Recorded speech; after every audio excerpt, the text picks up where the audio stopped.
Olá, pessoal! Vamos a mais uma aula. Vamos ver agora a classificação periódica 2. O que eu quero dizer com isso? Vamos ver as propriedades periódicas dos elementos. Propriedades periódicas são as que se repetem a intervalos regulares, isto é, crescem e decrescem com o aumento do número atômico. Vamos, então, começar a estudarmos essas propriedades periódicas dos elementos. Temos várias delas, algumas só que nós veremos, que são as mais importantes. Vamos ao nosso tamanho do átomo. Como é que seria o tamanho do átomo? Ou melhor, nós falamos muito raio atômico.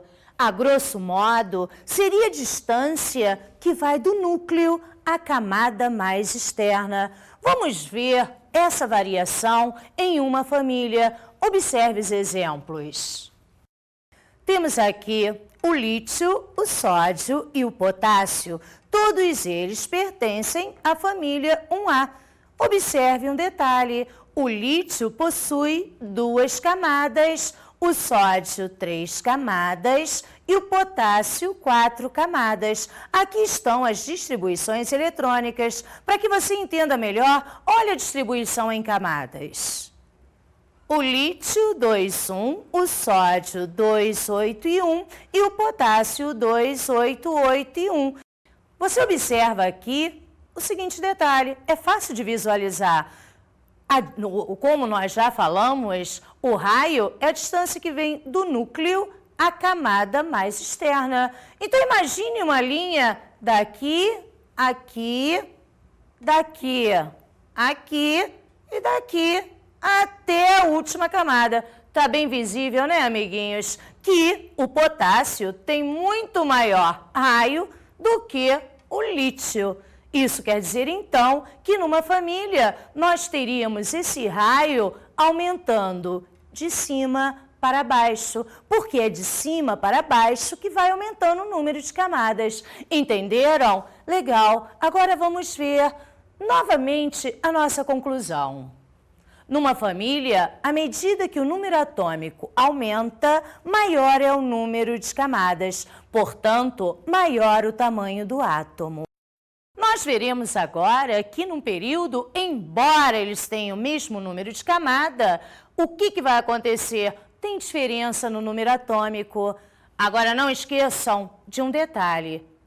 O núcleo tem os prótons que são positivos.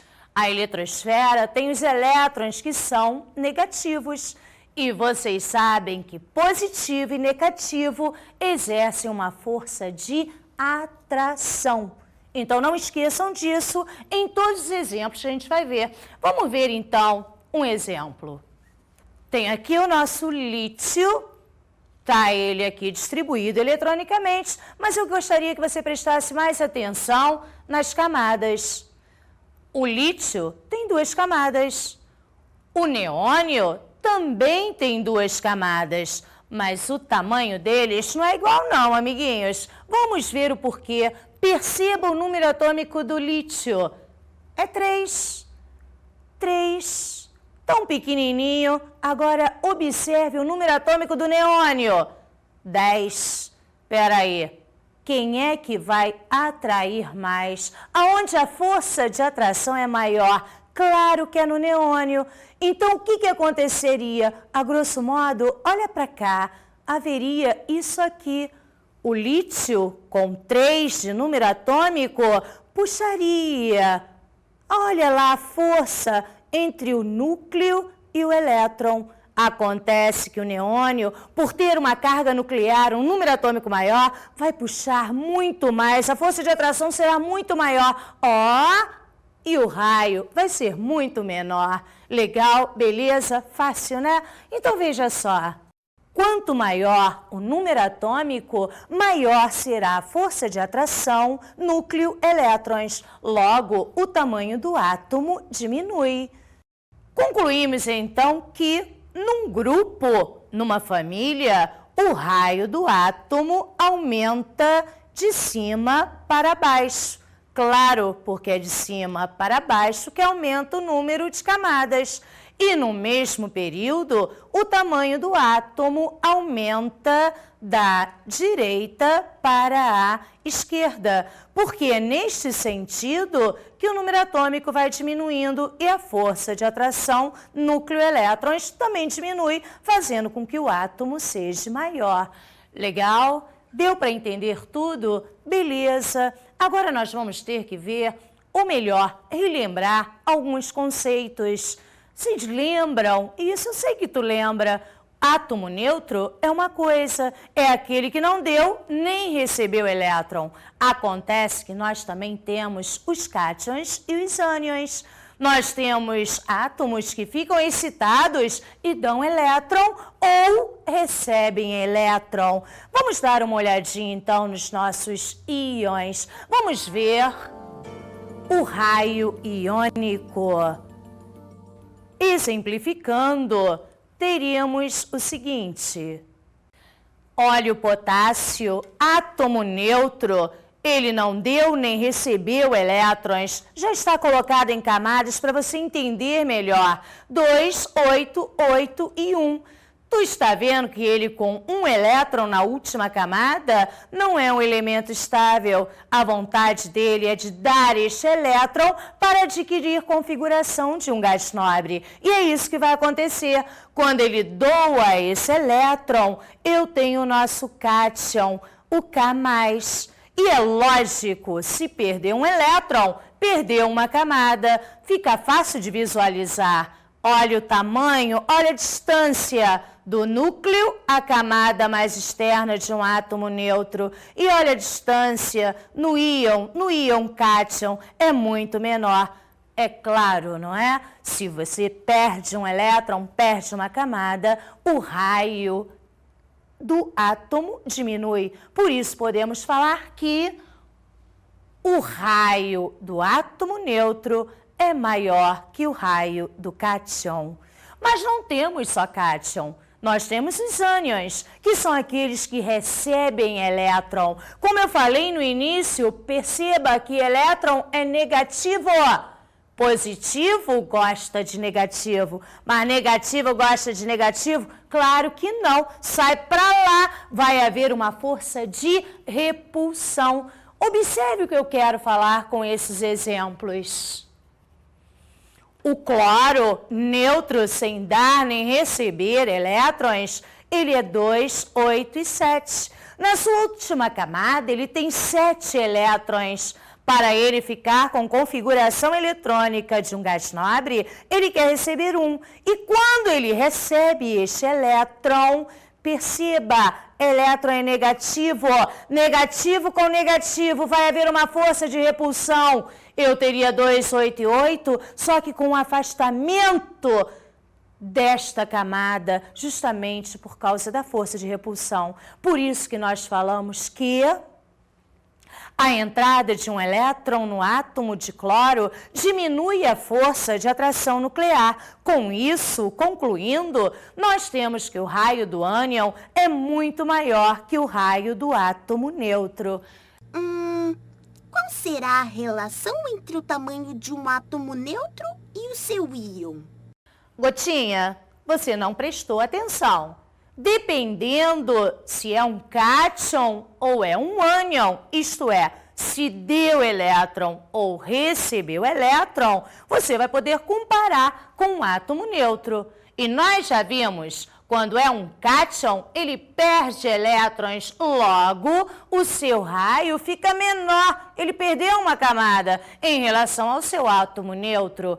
Agora, quando ele é um ânion, recebeu um elétron, vai haver um afastamento e o ânion vai ter um maior raio do que o átomo neutro. Prestou atenção agora, Gotinha? Muito bem, legal. Posso ir para outro tema? Beleza, vamos ver outra propriedade periódica. Vamos entrar na eletropositividade. Presta atenção na palavra positivo. Opa, quer dizer então que para eu ficar positiva, eu teria que dar um elétron, já que elétron é carga negativa. Beleza, beleza, beleza. Vamos entender melhor. Olha cá. Aqui nós temos o lítio com a sua distribuição em ordem crescente de energia. Aqui nós temos o potássio com a sua distribuição em ordem crescente de energia. Para facilitar a explicação, vamos ver como ficaria a distribuição eletrônica em camadas. Você tem aqui o lítio 2 e 1 com 2 camadas e o nosso potássio com as 4 camadas. Observe detalhe, são da mesma família, claro. Todos dois têm um elétron na última camada. Eles estão doidos para dar esse um elétron, porque eles doando esse elétron, ele adquire configuração de um gás nobre. Observe só, lítio doando 1, fica com 2, igualzinho ao nosso hélio. O potássio doando 1, fica com 8 na última camada, igualzinho ao gás nobre argônio. Mas vem cá, qual dos dois vai dar mais rápido esse um elétron? Claro que vai ser o potássio. Por que seria o potássio? Lembra da força de atração? Núcleo-elétron positivo e negativo? O potássio, esse último elétron dele está bem distante do papai núcleo, que é positivo. Então, o papai núcleo positivo não está segurando muito esse elétron, está deixando ele mais solto, mais livre. Claro, então, o potássio doa esse elétron muito mais rápido que o lítio. Está mais próximo do papai núcleo positivo. Ele quer dar o elétron, mas o papai núcleo não deixa. Beleza, beleza, beleza. Fácil de entender? Então, olha só. Em uma família, a eletropositividade aumenta de cima para baixo. Porque é de cima para baixo que vai aumentando o número de camadas e o elétron vai ficando mais distante do núcleo. Legal? Beleza? Valeu? E agora nós vamos entrar na variação nos períodos. Aí é mais fácil ainda. Olha lá, observe. Tá o meu lítio, distribuição eletrônica, e eu quero essa aqui em camadas. Você entende melhor? O lítio, ele com 1 na última, tá doidinho para doar esse elétron. Nós já falamos nisso. Agora, olha só o flúor. O flúor tem 7 elétrons na última camada. Tu acha que ele com 7 quer doar 7?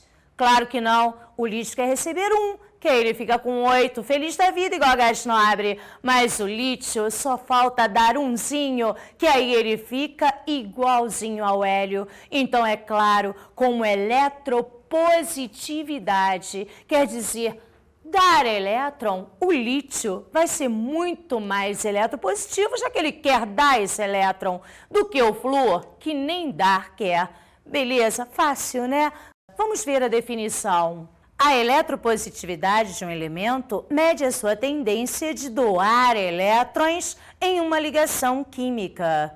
Estando relacionada ao caráter metálico, os metais têm tendência a perder elétrons.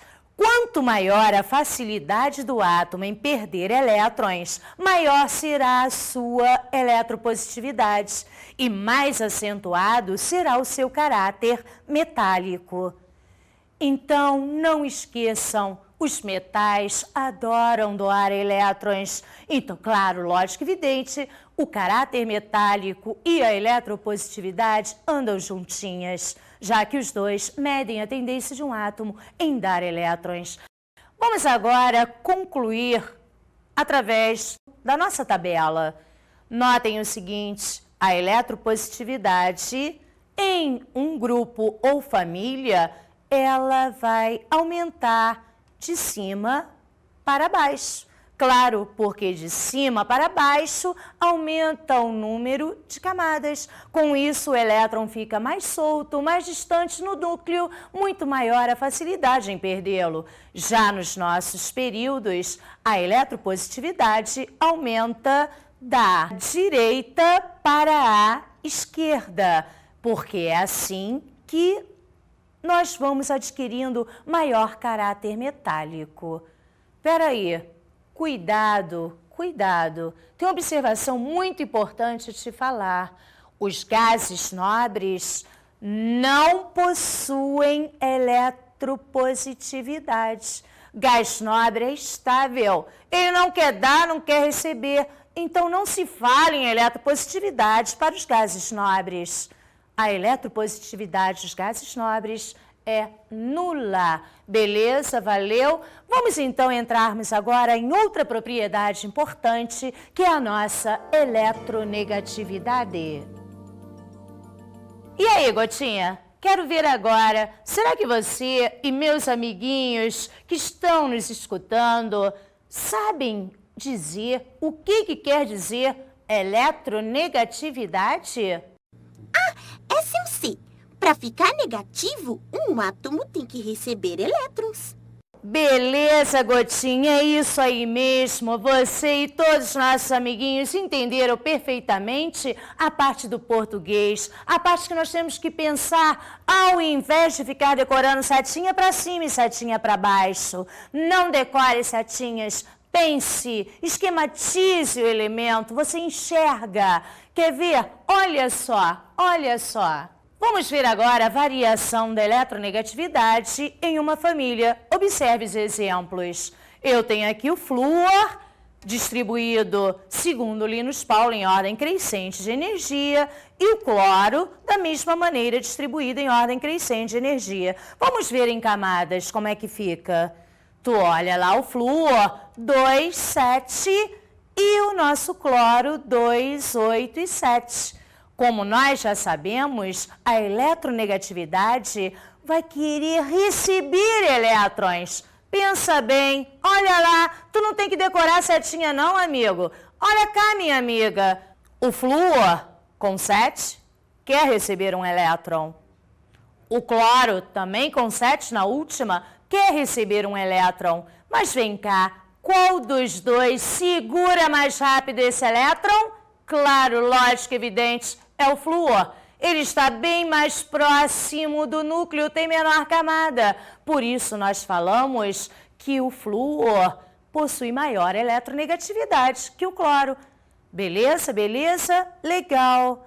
Agora, uma observação importante. De toda a tabela periódica, o flúor é o elemento mais eletronegativo. Vamos ver agora a variação nos períodos. Olha o exemplo, por favor. Nós temos aqui o lítio e o flúor. Vamos analisar a distribuição em camadas. O lítio possui um elétron na última camada. Ele quer doá-lo para ficar estável, para ficar semelhante ao gás nobre. Já o nosso flúor, com 7, tá doidinho para receber um elétron, que aí ele fica com 8 igual ao gás nobre. Agora vem cá, eu não preciso nem mais falar. Você já entendeu? Desses dois, qual é mesmo mais eletronegativo? Claro que vai ser o nosso flúor. Ele quer receber. O lítio com 1 nem quer receber a coisíssima nenhuma. Legal, valeu. Vamos à nossa conclusão, por favor. A eletronegatividade de um elemento mede a sua tendência de atrair elétrons para si numa ligação química. A eletronegatividade é inversamente proporcional ao raio atômico. Concluindo, nós teríamos o seguinte: a eletronegatividade em um grupo ou família cresce de baixo para cima, porque de baixo para cima nós vamos aproximando mais do núcleo, ou melhor, diminui o número de camadas. Já em um período, a eletronegatividade aumenta da esquerda para a direita, porque da esquerda para a direita eles vão se aproximando aos gases nobres. Os gases nobres possuem eletronegatividade nula. Nós já vimos, então, que os gases nobres possuem eletropositividade nula e também eletronegatividade nula, porque eles são estáveis. Legal? Vamos a outra propriedade periódica dos elementos. É o potencial de ionização, PI, ou também chamada de energia de ionização, EI. Sabem o que é potencial de ionização, energia de ionização? Você vai entender perfeitamente nos nossos exemplos. Vamos estudar a variação do PI em uma família. Aqui nós temos a distribuição em ordem crescente de energia do hélio e do argônio. Está lá, mas assim não dá para ver legal. Vamos ver em camadas, por favor?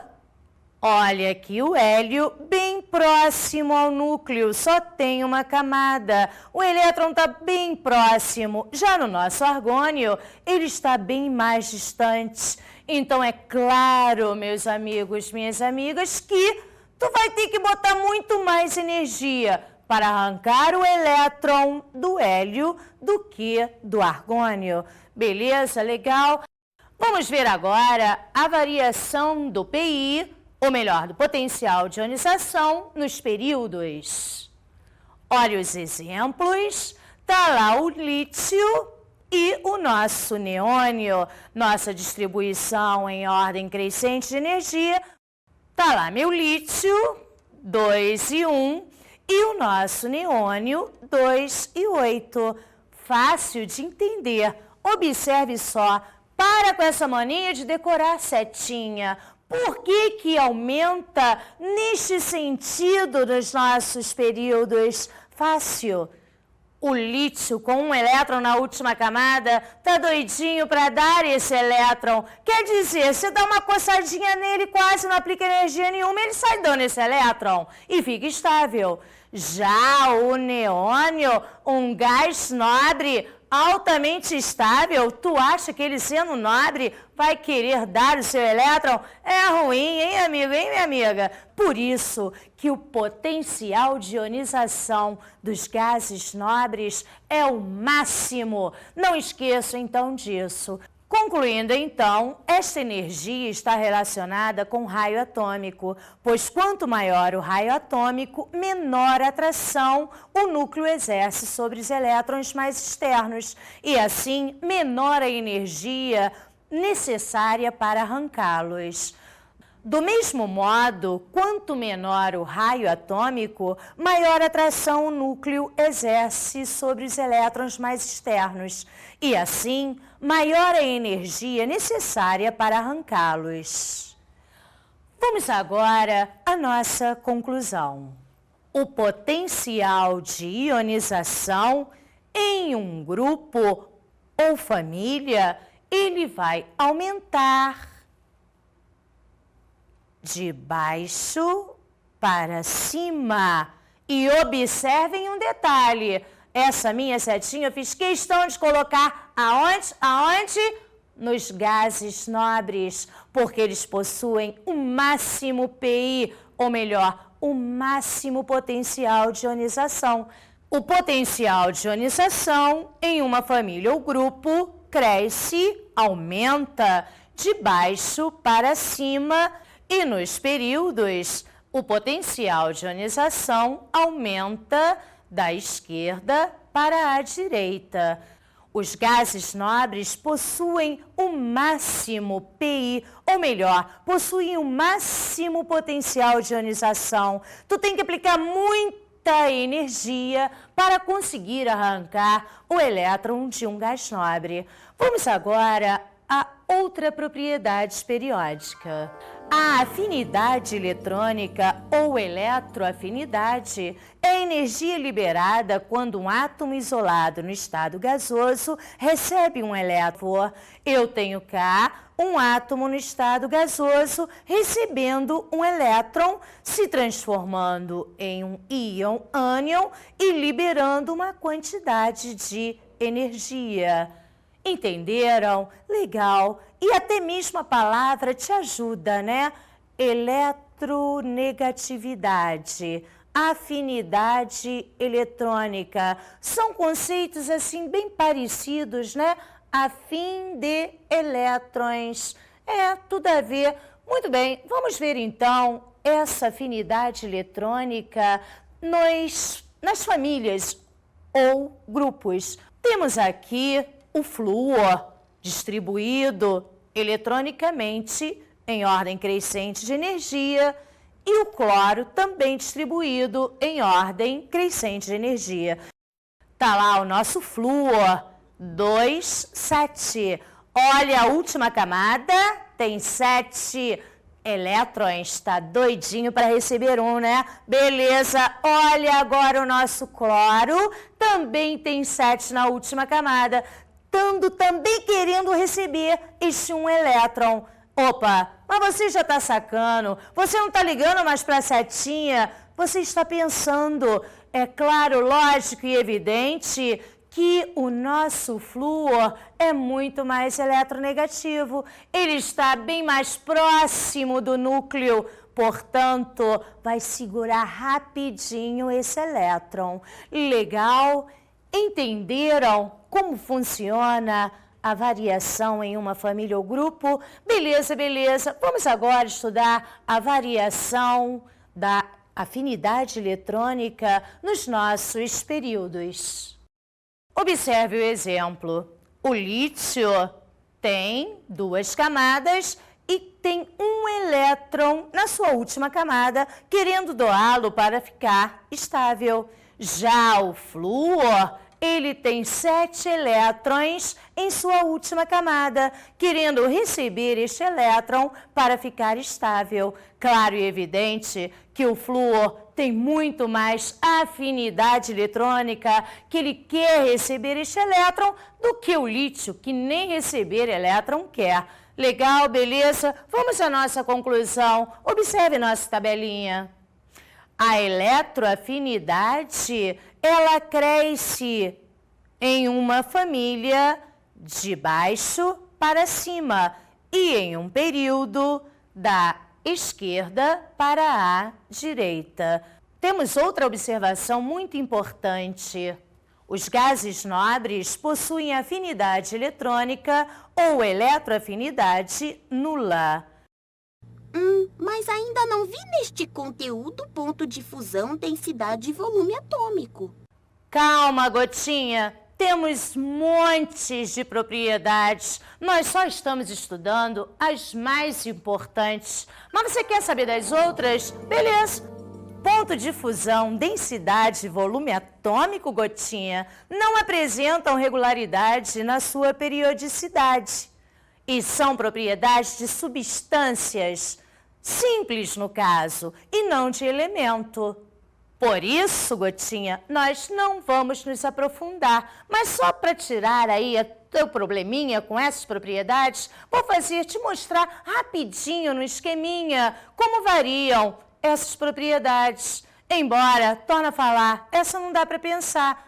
A verdade é que você vai ter que decorar, mas não são importantes não, liga não, Gotinha. Mas tá lá, você quer ver? Legal, olha lá. Temos o ponto de fusão, notem a sua variação, cresce para o centro, da direita para a esquerda, esquerda para a direita, tem as exceções, por isso que eu não quero falar muito em ponto de fusão. Não acho uma coisa assim tão química. Temos a densidade, isso é importante, Gotinha? Mas a densidade não como propriedade, né? Eu me amarro em falar em densidade em aplicações lógicas, lá em nossos exercícios que mexem com densidade, mas os mais densos são os elementos que estão aqui no centro. Temos também volume atômico, e o volume atômico está lá para você lembrar, né? Também é centro e direita e esquerda. Ainda tem as exceções dos metais alcalinos, dos gases nobres. Entendeu, Gotinha? É por isso que eu não quero aprofundar nas outras propriedades. Agora, se você achar que tem que estudá-las, legal, é contigo mesmo. Eu, particularmente, não acho elas tão importantes assim. As mais importantes nós já estudamos, nós já aprendemos. Legal? Valeu?